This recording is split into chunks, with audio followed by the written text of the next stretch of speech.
अस्सलाम वालेकुम students, welcome back. आज हम बहुत ही इंपॉर्टेंट टॉपिक करने जा रहे हैं जिसको हम कहते हैं जी रिस्पायरेशन का टॉपिक जो है ये शार्ट के लिए भी इंपॉर्टेंट है। इसकी टाइप्स के मैकेनिज्म्स और ये लंग के लिए भी इंपॉर्टेंट है। तो बेसिकली रिस्पायरेशन कौन सा प्रोसेस होता है? The process in which energy is produced from food is called respiration. जिसके अंदर फूड के ज़रिए एनर्जी प्रोड्यूस की जाती है उसको हम कहते हैं रिस्पायरेशन। और बेसिकली इसको हम सांस लेने का अमल भी कह सकते हैं। ब्रीदिंग एंड रिस्पायरेशन समहाउ जो है वो रिलेटेड होता है। Respiration is a chemical process which takes place in cells है। केमिकल प्रोसेस होता है जो सेल्स के अंदर जो होता है। इसकी जो हमारे पास टाइप्स होती हैं वो दो होती हैं, एक एनारोबिक रिस्पायरेशन होती है और एक एरोबिक रिस्पायरेशन होती है। ये दो मेन टाइप्स है हमारे पास। Phase of respiration is common both in anaerobic and aerobic respiration. जो फेजेस होते हैं वो ऑलमोस्ट कॉमन होते हैं और the first phase of respiration is common both in anaerobic. जो पहला फेज होता है वो दोनों में कॉमन होता है और इस फेज को हम क्या कहते हैं जी? ग्लाइकोलाइसिस कहते हैं। ग्लाइकोलाइसिस का जो प्रोसेस होता है ये साइटोप्लाज्म के अंदर और होता है। बेसिकली मैंने चैप्टर 4 में जब आपको साइटोप्लाज्म बताया था तब भी मैंने बताया था कि रिस्पायरेशन का अमल जो है वो साइटोप्लाज्म में होता है। रिस्पायरेशन के अंदर एक प्रोसेस होता है ग्लाइकोलाइसिस, वो साइटोप्लाज्म के अंदर हो रहा होता है। देन फिर ग्लाइकोलाइसिस के अंदर क्या हो रहा होता है? ग्लाइकोलाइसिस कौन सा प्रोसेस है? इसके अंदर ग्लूकोज ऑक्सीडाइज्ड होता है into two molecules of pyruvic acid with the yield of 2 ATP molecules. Glucose जो है वो हमारे पास ब्रेक डाउन होगा तो 2 पायरुविक एसिड के मॉलिक्यूल्स बनेंगे और 2 एटीपी बनेंगे। अगर हम बात करें जी एनारोबिक रिस्पायरेशन की, तो एनारोबिक रिस्पायरेशन क्या होता है जी? एनारोबिक का मतलब होता है एन। एरोबिक जो है ये रिस्पायरेशन है। एन से आप लोग याद रख लो कि in the absence of oxygen.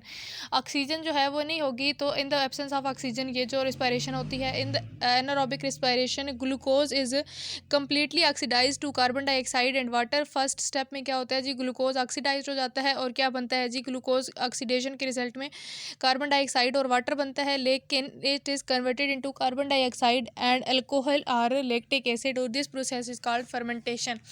लेकिन क्या होता है हमारे पास जो वाटर कार्बन डाइऑक्साइड और वाटर बनता है, लेकिन वो जो ग्लूकोज था वो किस चीज़ में कन्वर्ट होता है? कार्बन डाइऑक्साइड और अल्कोहल में, क्योंकि एक ऐसा प्रोसेस हो रहा होता है जिसकी वजह से हमारे पास लैक्टिक एसिड में कन्वर्ट हो जाता है। वो हमारे पास जो वाटर और कार्बन डाइऑक्साइड के बाद उनकी ग्लूकोज की डिकम्पोजिशन के बाद वो क्या बन जाता है जी?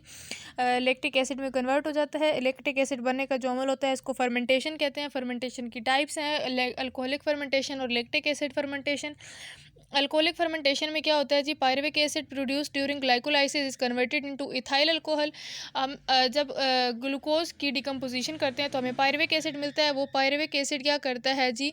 कन्वर्ट हो जाता है ethyl alcohol and carbon dioxide और it occurs in yeasts and bacteria. Pyruvic acid जो है वो हमारे पास फिर होगा जी टूटेगा, ब्रेक डाउन करेगा और इथाइल अल्कोहल और कार्बन डाइऑक्साइड प्लस एटीपी बन जाएगा।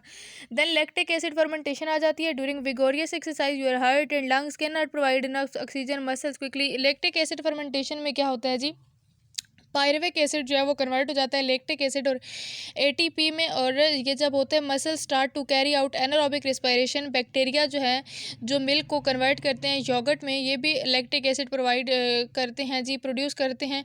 और ईच पायरुविक एसिड मॉलिक्यूल जो होता है वो लैक्टिक एसिड में कन्वर्ट हो जाता है और इसके साथ हमारे पास लैक्टिक एसिड और एटीपी मिलता है। अगर इसकी इंपॉर्टेंस देखी जाए कि क्या इंपॉर्टेंस होती है एनारोबिक रिस्पायरेशन की, तो ये इसकी बहुत सारी इंपॉर्टेंस है। वेरी फर्स्ट ऑर्गेनिजम्स क्या करते हैं जी? Had to produce energy by anaerobic respiration. Organisms जो हैं वो एनर्जी खुद प्रोड्यूस कर सकते हैं because the early earth did not have an oxygen atmosphere. सबसे पहले ऑक्सीजन नहीं थी। और फिर anaerobic respiration by bacteria is used in cheese and yoghurt making. जब आप चीज़ और योगर्ट बनाते हैं तो एनारोबिक रिस्पायरेशन यूज़ हो रही होती है। Fermentation by use in wine making and baking में, जब आप बेकिंग करते हैं या वाइन मेक करते हैं तो उसमें भी फर्मेंटेशन यूज़ होती है। तो फर्मेंटेशन एनारोबिक रिस्पायरेशन का प्रोसेस है तो it is also important. Anaerobic respiration provides energy to muscle cells during vigorous running or exercise by using lactic acid fermentation.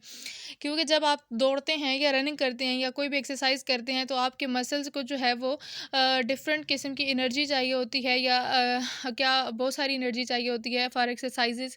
तो ये एनर्जी जो है by the process of anaerobic respiration and by lactic fermentation which is the type of anaerobic respiration which is the method of anaerobic respiration. इस form में आपकी body को जो जो है वो एनर्जी मिलती है। तो ये थी जी इंपॉर्टेंस एनारोबिक रिस्पायरेशन की, और ये this is all about anaerobic respiration. बहुत ही इंपॉर्टेंट टॉपिक है और ये बहुत ही जो है वो शॉर्ट क्वेश्चन में पूछा जाने वाला, और डिफरेंस भी आ सकता है कि difference between aerobic and anaerobic respiration. तो होप सो आपको समझ आ गया होगा। अपना बहुत सारा ख्याल रखें, मुझे दुआ में याद रखें। इंशाल्लाह मिलती हूँ ऐसी एक और इंतहाई यूज़फुल वीडियो के साथ और इंतहाई इंपॉर्टेंट टॉपिक के साथ। अल्लाह हाफिज़।